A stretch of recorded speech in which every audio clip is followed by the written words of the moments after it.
우리가 살면서 얼마나 많은 감정을 억누르고 삼키면서 살아갈까요? 마음속 깊은 상처와 배신감, 그리고 그 모든 걸 넘어서는 용서라는 정말 엄청난 과제에 대한 한 남자의 이야기. 오늘 한번 깊이 들어가 보겠습니다. 여러분 어떠세요? 감정을 그냥 솔직하게 드러내는 게 낫다고 생각하세요? 아니면 꾹 참는 게 낫다고 보세요? 아마 한 번쯤은 다들 고민해 보셨을 텐데요.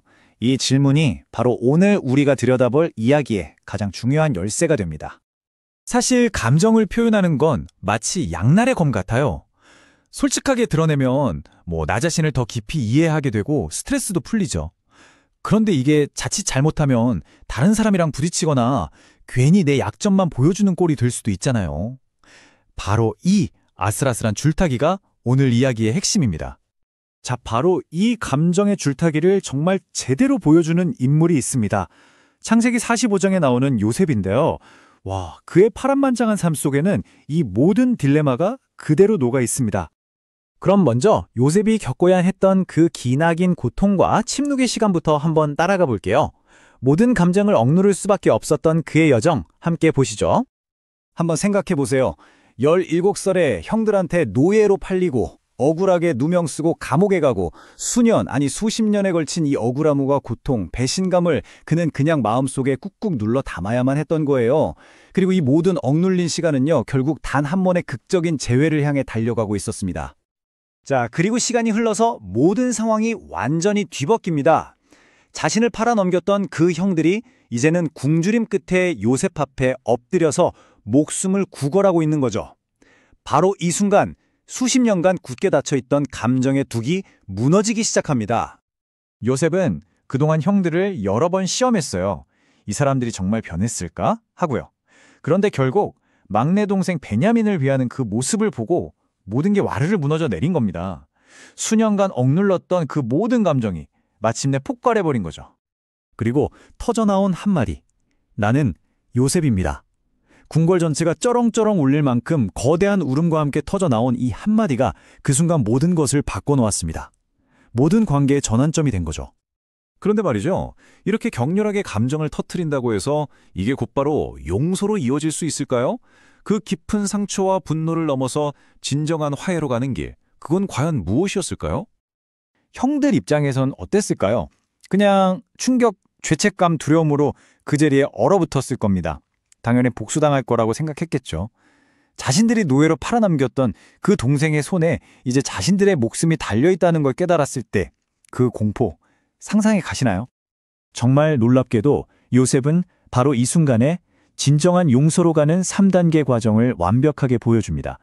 첫째, 잘못을 외면하지 않고 똑바로 마주하고, 둘째, 먼저 다가가고, 그리고 마지막으로 상대방을 따뜻하게 품어주는 것. 이 세 가지입니다.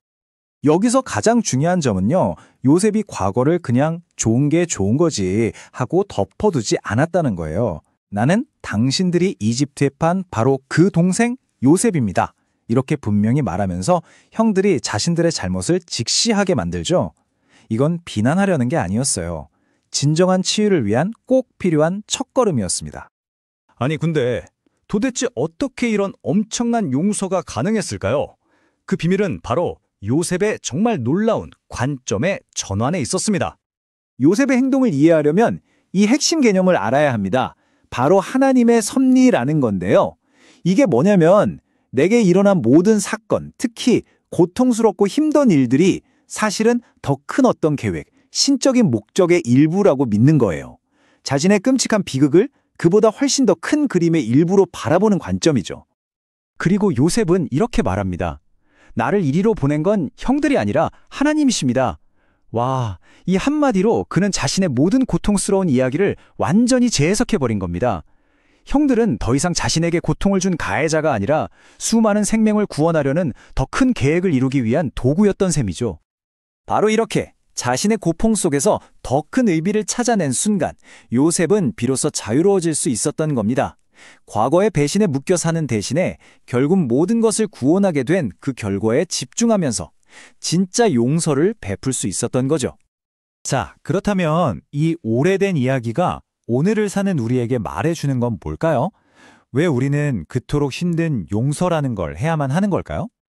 핵심은 이겁니다. 용서는요, 사실 남을 위한 게 아니에요. 바로 나 자신을 위한 겁니다.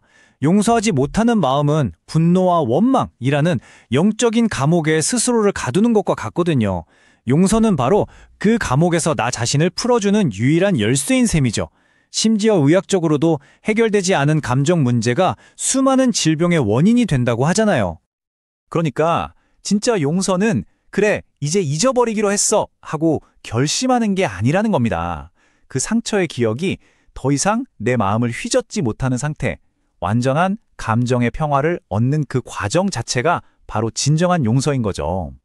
오늘 요셉의 이야기는 바로 이 질문을 우리 각자에게 던져주고 있습니다. 당신을 붙들고 있는 그 원망이라는 감옥에서 당신은 어떻게 탈출할 수 있을까요?